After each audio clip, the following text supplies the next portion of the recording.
London, October 1817.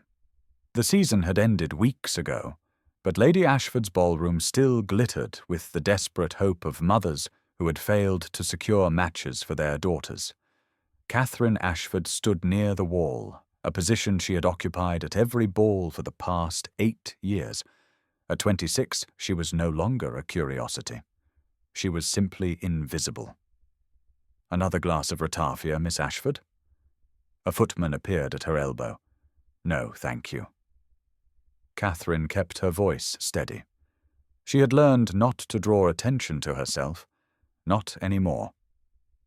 Her aunt, Lady Ashford, swept past with a fixed smile, the kind that meant she was about to do something Catherine would not enjoy. "Stand straighter, Catherine. The Duke of Thornfield has just arrived." Catherine's stomach tightened. She knew what her aunt was thinking, what everyone was thinking. The Duke of Thornfield, widowed 2 years ago in scandal, was reportedly seeking a wife. Not for love, never for love after what his first Duchess had done, but for convenience, for an heir. "Lady Morrison was just telling me." A voice drifted from nearby, 2 matrons who had not noticed Catherine standing within earshot, that the Duke wants nothing more than a practical arrangement. After that dreadful business with the late Duchess and Lord Hendley, running away together like common criminals. The other woman whispered. "And then the carriage accident. Divine judgment, I say." "Indeed, but now he needs an heir, and apparently any desperate woman will do." Catherine felt the words like a slap. Any desperate woman. She glanced down at her gown, pale green and 3 seasons old, altered to fit her thin frame. She was exactly the sort of woman they meant. Past her prime, without fortune or remarkable beauty, grateful for any scrap of security. Lady Ashford's hand closed on her elbow. "There, by the door. His Grace is looking this way." Catherine wanted to disappear into the wallpaper. Instead, she lifted her chin and met the gaze of the Duke of Thornfield. He was tall, dark-haired, with features that might have been handsome if they were not so severe. His eyes swept the ballroom with barely concealed disdain, passing over giggling debutantes and preening mothers until they landed on Catherine. Something shifted in his expression. Not interest, precisely. More like recognition. He crossed the room with the confidence of a man who had never been refused anything. The crowd parted. Conversations died. By the time he reached Catherine, every eye in the ballroom was upon them. "Miss Ashford." His voice was deep, clipped. "I am Thornfield." "Your Grace." Catherine curtsied, her heart hammering against her ribs. "I will be direct, as I suspect you have no patience for games." He glanced at the watching crowd with something like contempt. "I require a wife. You require security. We could be mutually useful to one another." Catherine blinked. She had expected many things, but not this brutal honesty.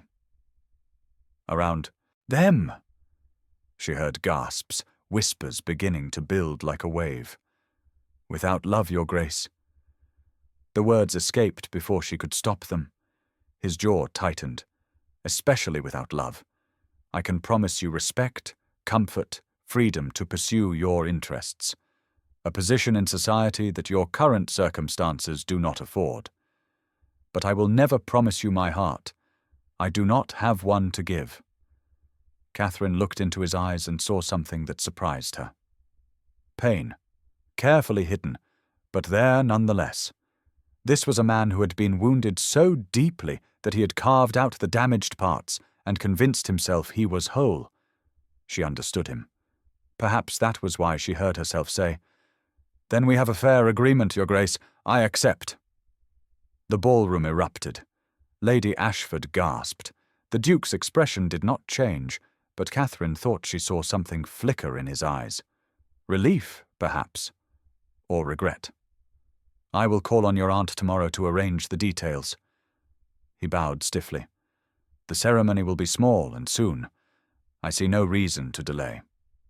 As you wish, Your Grace. He left as abruptly as he had arrived.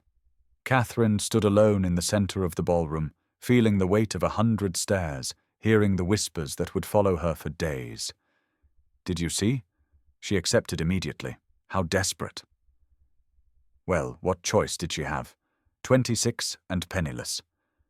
He could have had anyone. Why her? Perhaps he wants someone who won't trouble him with inconvenient emotions. Catherine closed her eyes briefly. Let them talk. In a week, she would be a duchess. She would have security, a home, respect, even if it was grudging. She had accepted his terms. No love, no expectations. She could live with that. She had lived with far worse. 3 days later, they were married in a brief ceremony at St. George's, Hanover Square.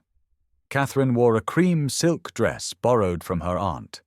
The Duke of Thornfield wore black, as if attending a funeral rather than a wedding. They spoke their vows in flat voices.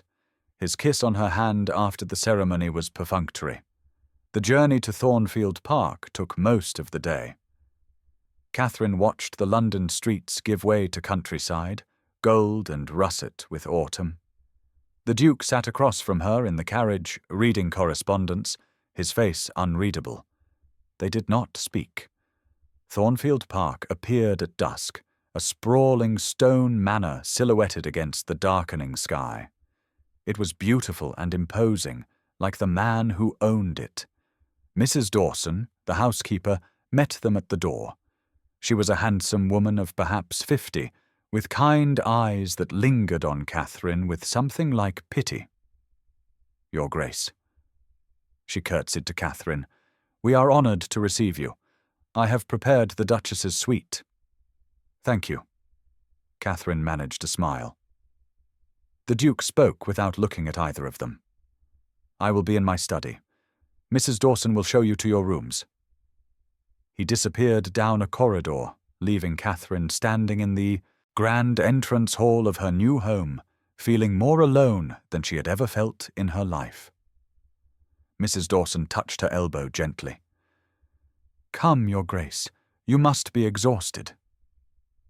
The Duchess's suite was lovely, all pale blues and creams, with a fire already burning in the grate. A door connected to the Duke's chambers. Catherine stared at it, wondering if he would come through it tonight. Wondering if she wanted him to. She did not have to wonder long. At 10 o'clock, the door opened.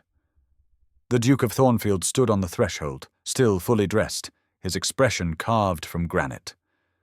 I will not impose upon you tonight, Catherine, or any night, unless you wish it. Our arrangement does not require intimacy beyond what is necessary for an heir. When you are ready, you need only inform me. Catherine nodded, not trusting her voice. He started to turn away, then stopped. When he looked back at her, his eyes held a warning. Don't fall for me, Catherine. I cannot return such sentiments. It would be kinder to both of us if you remember that. Then he was gone, the door closing softly behind him. Catherine sat on the edge of the enormous bed and stared at the connecting door. She had promised herself she would not hope for more than security. She had accepted his terms with open eyes. But sitting there in the firelight, listening to the quiet sounds of her husband moving in the next room, she realized something that terrified her. She had promised not to hope for his love, but she had not promised not to see him, to observe the pain he carried, to wonder what kind of man he might be beneath the armour he wore.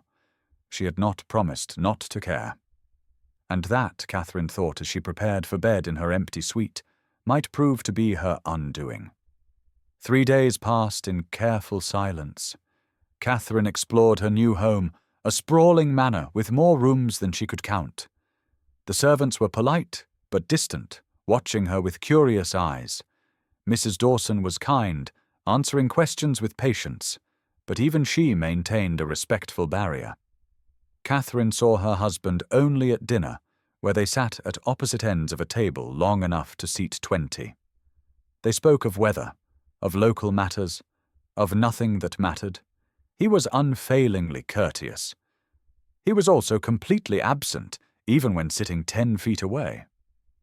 On the fourth morning, Catherine discovered the library. It was magnificent. 2 stories of books, accessible by a wrought-iron staircase that spiraled to a gallery above.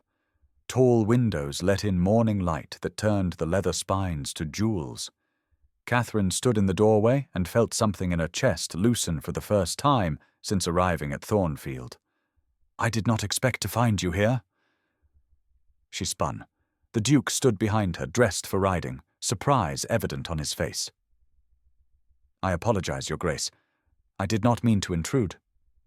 "It is your home now, Catherine. You intrude upon nothing." He moved past her into the library, his eyes sweeping the shelves. "Though I confess I am surprised. My first wife found this room unbearably dull." The words were out before Catherine could stop them. "Then your first wife had no taste." Silence. Catherine's heart stopped. She had overstepped. She had... The Duke laughed. It was brief, rusty, as if the sound had not been used in years. But it was genuine. "No," he said, turning to look at her with something new in his eyes. She did not. He gestured to the shelves. "Do you read often?" "When I can.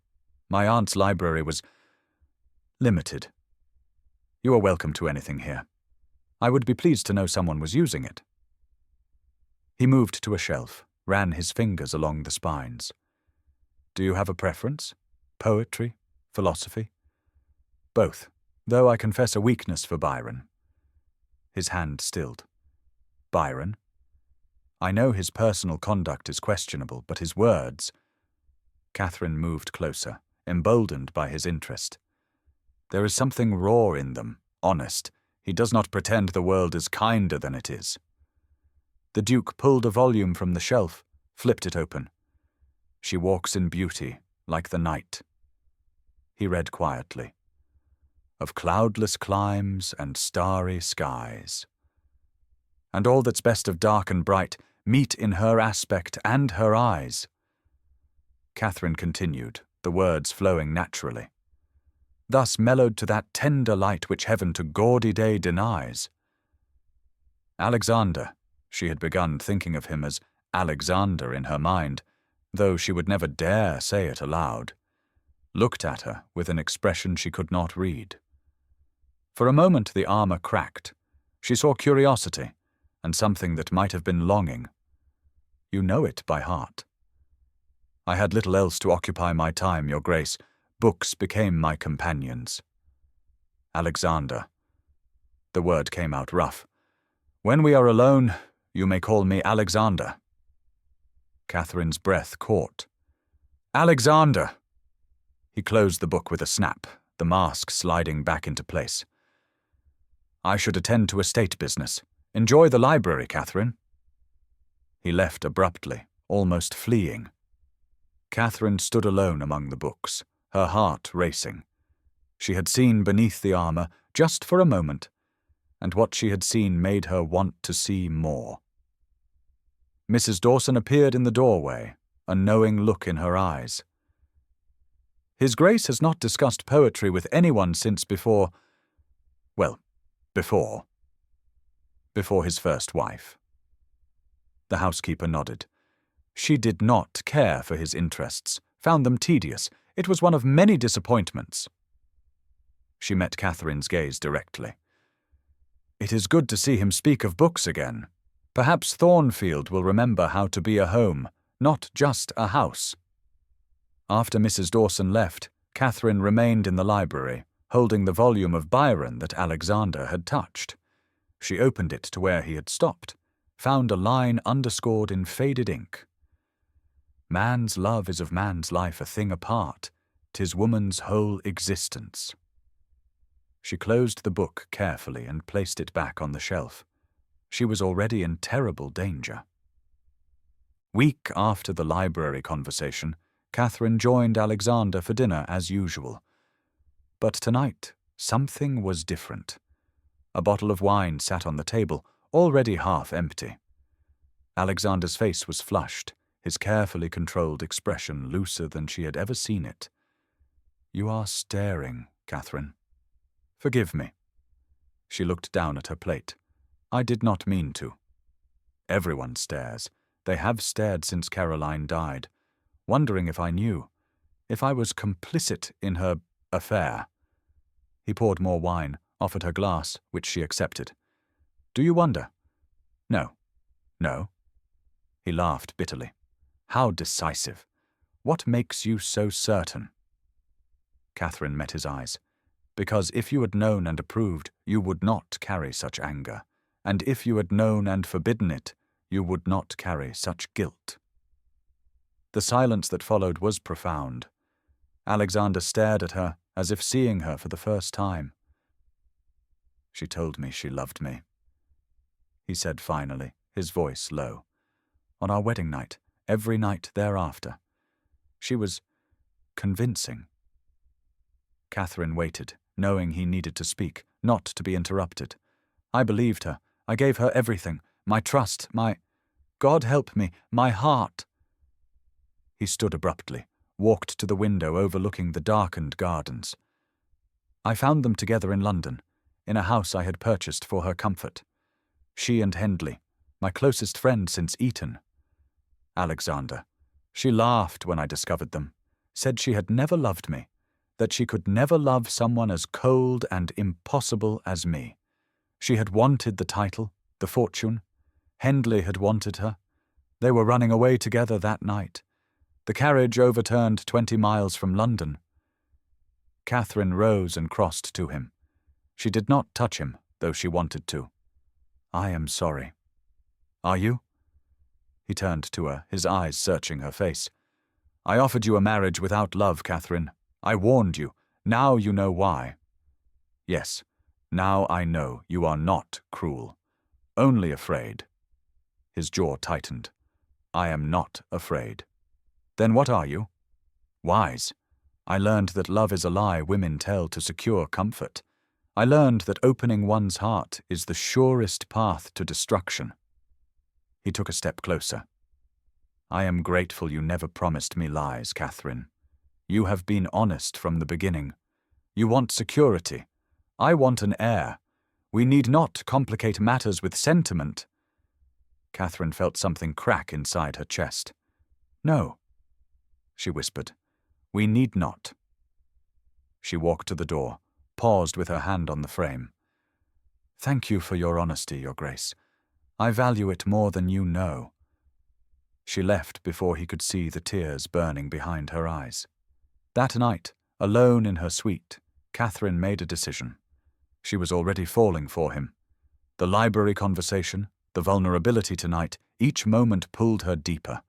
She saw the man beneath the Duke, the wounded, guarded heart that wanted so desperately not to be hurt again. But he had been clear. He could not love her. Would not. The kindest thing she could do for both of them was to maintain the distance he required. 2 days later, Alexander sought her out in the morning room. "Catherine, I wondered if you might join me for a ride this afternoon. The weather is fine, and I thought you might enjoy seeing more of the estate." It was the first time he had invited her to anything. Catherine forced herself to smile politely. "Thank you, Your Grace, but I have promised Mrs. Dawson to review the household accounts. Perhaps another time." Something flickered in his eyes. Disappointment. Of course. The next day he appeared in the library while she was reading. "I thought we might discuss that Byron volume, if you are amenable. I find I have a headache today, Your Grace. Perhaps you could recommend the volume to me, and I will read it when I am recovered." He stood there for a long moment, studying her face. Then he nodded stiffly and left. Catherine closed her eyes and breathed through the pain. This was necessary. She was protecting them both. On the third day, Mrs. Dawson found her in the conservatory. "Your Grace, forgive my boldness, But the Duke has been like a caged bear these past days. He asks after you constantly. Has something happened? Nothing has happened, Mrs. Dawson. That is precisely the point. The housekeeper's eyes were knowing and sad. Ah, you are protecting yourself. And him. He does not want my affection. I would be cruel to force it upon him. Begging your pardon, Your Grace, but I have served this family for 30 years. I have never seen His Grace smile as he did when you quoted poetry with him. I have never seen him seek anyone's company as he seeks yours. Mrs. Dawson touched Catherine's hand gently. Perhaps he does not know what he wants, or perhaps he is afraid to want it. That evening Catherine did not go down to dinner. She sent word that she was unwell. It was not entirely untrue. Her heart ached in ways she hadn't known were possible. She was standing at her window, watching the sun set over Thornfield's gardens, when her door burst open. Alexander stood there, still in his riding clothes, his hair dishevelled, his eyes blazing. "What game are you playing, Catherine?" "I am playing no game, Your Grace. You are avoiding me. Do not deny it. 3 days of excuses and withdrawn invitations." He crossed the room in 3 strides. "Have I offended you in some way? Tell me what I have done." Catherine turned to face him, her hands clasped tightly to hide their trembling. "You have done nothing but what you promised. You have been honest. You have been respectful. You have kept every term of our agreement." "Then why?" "Because you warned me not to fall for you, Your Grace." Her voice cracked despite her best efforts. "And I am simply obeying." The silence that followed was deafening. Alexander stared at her, comprehension dawning in his eyes like sunrise. "Catherine, you made yourself clear. You do not want my affection. Very well, I am ensuring you do not receive it. Is that not what you wished?" He took a step back as if she had struck him. For a long moment he said nothing. Then, in a voice barely above a whisper, "Yes, that is what I wished." He left, closing the door quietly behind him. Catherine sank into a chair and let the tears fall. She had done the right thing, the kind thing. Then why did it feel like she had just broken both their hearts? Catherine did not sleep.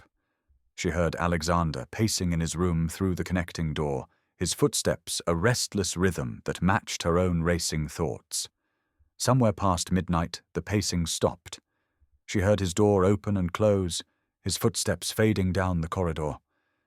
At 3 a.m, unable to bear the emptiness any longer, Catherine rose and wrapped herself in a dressing gown.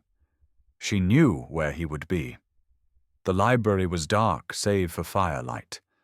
Alexander sat in a leather chair facing the flames, still fully dressed, a glass of whiskey in his hand. He did not turn when she entered. "I cannot sleep," Catherine said softly. "Nor can I." His voice was hoarse. "It seems we are both suffering the consequences of honesty." She moved closer, drawn by the firelight and the weariness in his tone. "Alexander, I did not mean to cause you pain." "Did you not?" He looked at her then, his eyes reflecting the flames. "You have been nothing but truthful, Catherine, as I asked, as I demanded, and now I find that truth unbearable."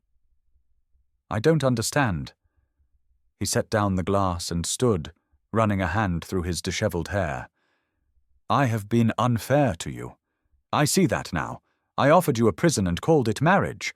I warned you not to care for me while creating every condition that might make you do so. I have been a fool. You were honest. You told me what you could offer. I was a coward." The words came out sharp, self-lacerating. "I hid behind honesty like a shield. I told myself that if I warned you, if I made the terms clear, I could keep myself safe. But I was not keeping myself safe, Catherine. I was keeping myself alone." He moved to the window, his reflection ghostly in the dark glass. When Caroline betrayed me, I convinced myself the fault was in loving at all, that if I simply stopped feeling, stopped wanting, I could never be hurt again. I carved away the parts of myself that could hope, that could trust. I thought I had succeeded. Catherine's heart ached. Alexander, then you arrived, with your quiet dignity and your refusal to play games. You asked for nothing but security. And somehow that terrified me more than if you had demanded my heart immediately. He turned to face her. Because you made me want to give it anyway. What are you saying?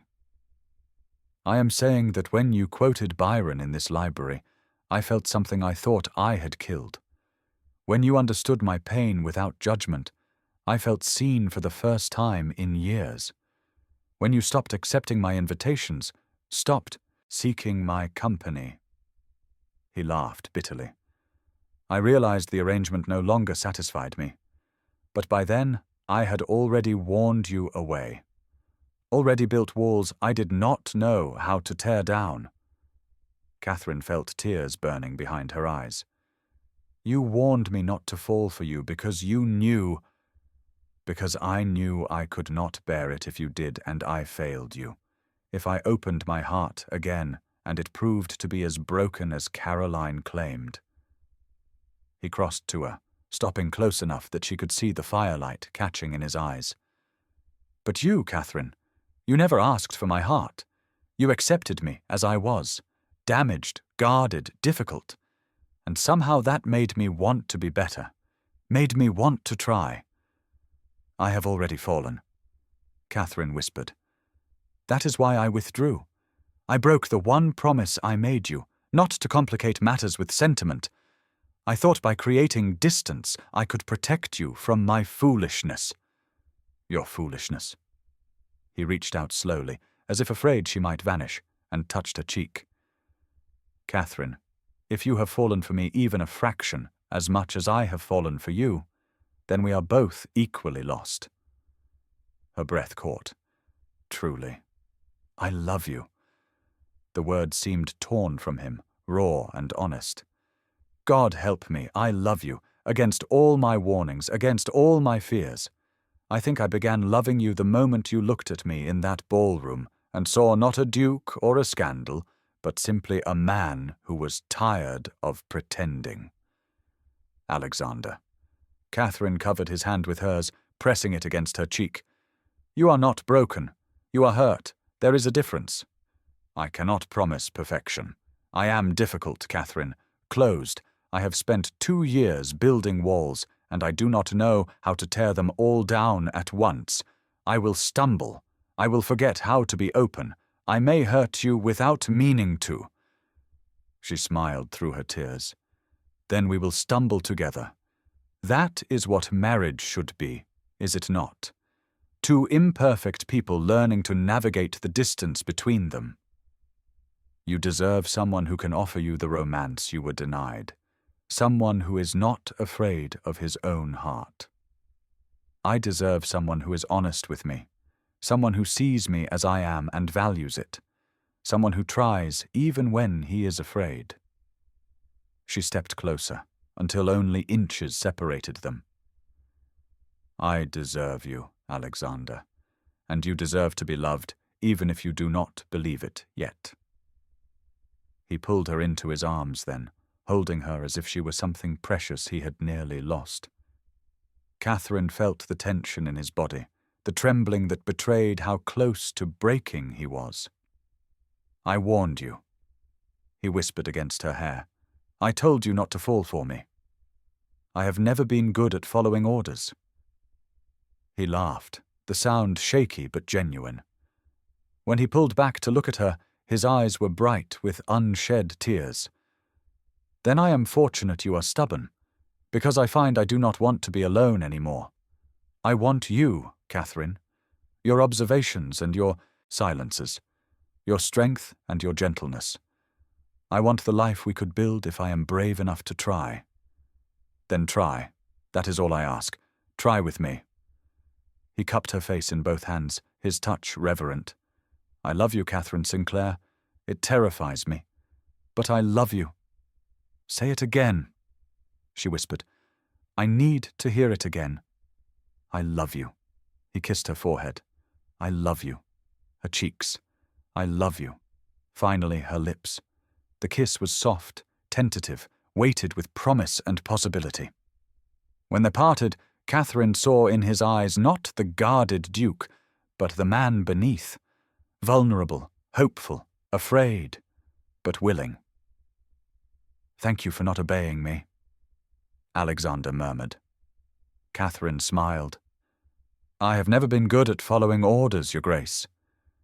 Alexander, he corrected gently, a smile playing at his lips. When we are alone, always Alexander. They stood together in the firelight, two people who had entered a marriage expecting nothing and found everything. Outside, dawn was beginning to break over Thornfield, painting the sky in shades of rose and gold. Alexander took her hand, threading his fingers through hers, a simple gesture that meant everything.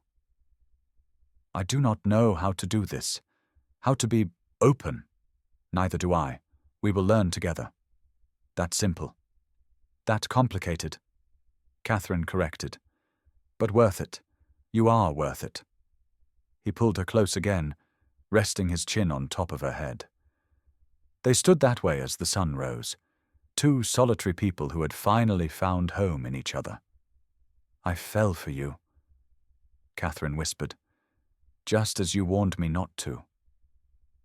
Alexander tightened his arms around her, his voice rough with emotion, and I fell harder, much harder. Perhaps that was my punishment for thinking I could remain untouched. You touched me, Catherine. You saw me, and I find I never want to be invisible again. She tilted her head back to look at him, saw the vulnerability and love shining in his eyes. This was not the end of their story, she knew. There would be difficult days ahead, moments when his walls would rise again, times when her own doubts would surface. But they would face them together, not as a duke and a desperate woman who accepted a convenient arrangement, but as husband and wife who had chosen each other twice, once in a ballroom under society's cruel gaze, and once in a firelit library where the only witness was the truth between them. Come, Alexander said softly, guiding her toward the window. Watch the sunrise with me, the first of many, if you will have me. Catherine leaned against him, feeling his heartbeat steady beneath her cheek. I will have you, Alexander Sinclair, in all your complexity and contradiction, today and all the days to come. They stood together as Thornfield Park awakened around them, the great house warming with morning light. Mrs. Dawson, passing the library on her early rounds, paused in the doorway and smiled. Then she quietly closed the door and left them to their sunrise. The Duke and Duchess of Thornfield remained at the window, hands intertwined, watching daybreak over their home. She had been warned not to fall for him. She had fallen anyway. And in falling, she had caught him too. Two hearts that had been damaged found in each other not perfection, but possibility. Not the end of pain, but the beginning of healing. Not a convenient arrangement, but an inconvenient, complicated, beautiful love worth every risk. Thank you, Alexander whispered as the sun climbed higher. For what? For disobeying, for falling, for staying. He kissed her temple gently. For showing me that my heart was not as dead as I believed, that it was simply waiting. For you. Catherine closed her eyes, feeling the warmth of morning sun and the warmth of his embrace. I would do it all again, 1,000 times. Even knowing what you know now, that I am difficult and damaged and so very bad at this? She smiled. Especially knowing that, because you are also honest and trying and worth every complicated moment.